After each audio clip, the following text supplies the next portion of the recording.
intervenu et la guerre a été arrêtée. Ok, on va évoluer. Quatrième élément du 7 sur 7, le pavillon communément appelé Bolingo, entre les avenues des Marais et Plateau, au marché central de Kinshasa, n'a pas été vendu comme l'ont cru ces vendeurs, chassés de leurs étalages un de ces 4 matins. Donc le problème s'est plutôt posé en termes de communication, puisqu'il s'agissait juste des travaux de réhabilitation qui doivent démarrer sous un coup de pouce des bailleurs extérieurs. Et Hérodi Abdoulaye Ndombassi devait cette semaine inaugurer ces travaux, mais cela n'a pas été fait suite aux tensions, au foyer des tensions qui avaient lieu dans ce marché.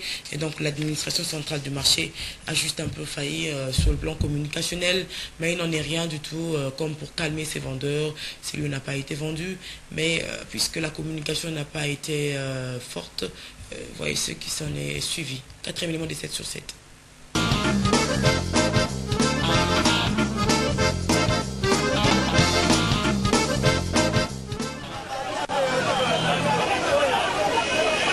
Ce matin, les vendeurs de ces avenues du marché central se sont vus empêchés de vendre sur ce lieu. Et ils sont descendus sur la rue pour manifester leur mécontentement. Ils avaient pris la direction de la vice-présidence en charge de l'Ecofin. Ces vendeurs disent ne rien comprendre sur ce qui se passe.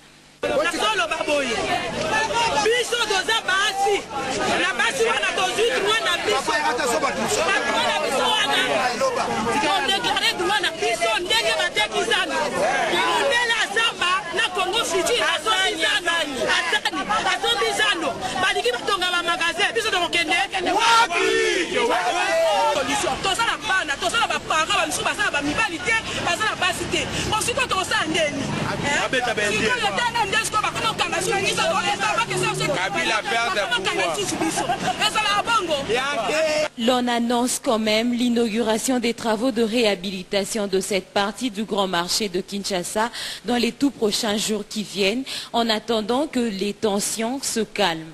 Le coup d'envoi sera donné par le vice-président hérodien.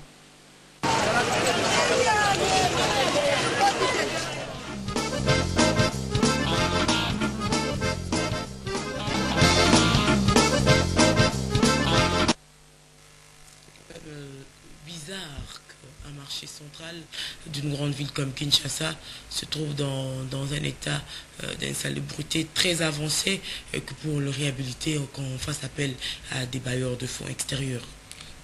C'est la situation globale qui explique cela. Je dirais que qu'est-ce qu'il y a dans les caisses de notre gouvernement.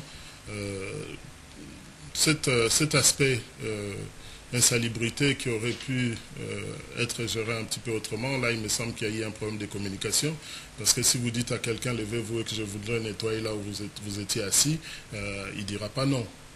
Mais ce sont des vendeurs qui vivent au jour le jour des produits de leur vente.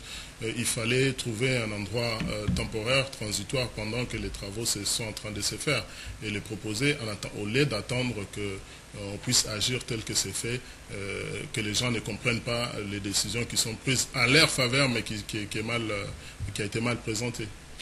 C'est quand votre dernière descente avant celle-ci à Kinshasa? En 2003.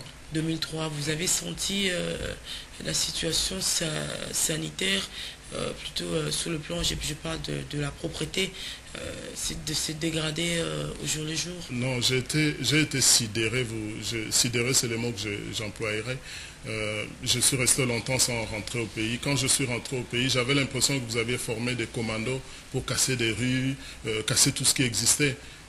J'ai essayé de pratiquer l'avenue Kasavubu, aller vers Bongolo et puis aller à Yolo, devant la boulangerie Marapoto en Ngiringiri. La rue était pratiquement impraticable.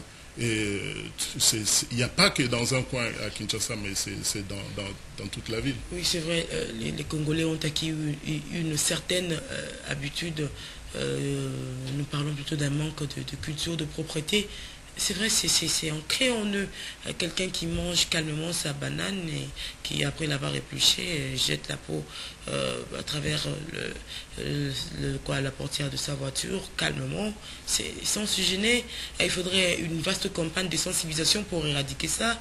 Nous pensons à des amendes. Encore faudrait-il que ces gens soient correctement payés pour pouvoir à leur tour payer ces amendes. Mais à l'époque de Musée, il y a eu le fouet aussi qui avait donné ses fruits. Et tout ça, c'est des solutions qui pourraient aider à rendre la ville plus propre. Hein. Je crois qu'il y a quelque chose que, au lieu de parler de la culture d'instabilité, je dirais plutôt on n'a pas la culture de maintenance. C'est-à-dire quand on a construit, on laisse se démolir jusqu'au bout. Moi j'ai grandi dans cette ville, il y avait des caniveaux. Quand il pleut, il a toujours plu à Kinshasa, mais l'eau avait des circuits d'écoulement. J'ai une vision pour les pays. Tout ça me paraît lié aux circonstances actuelles.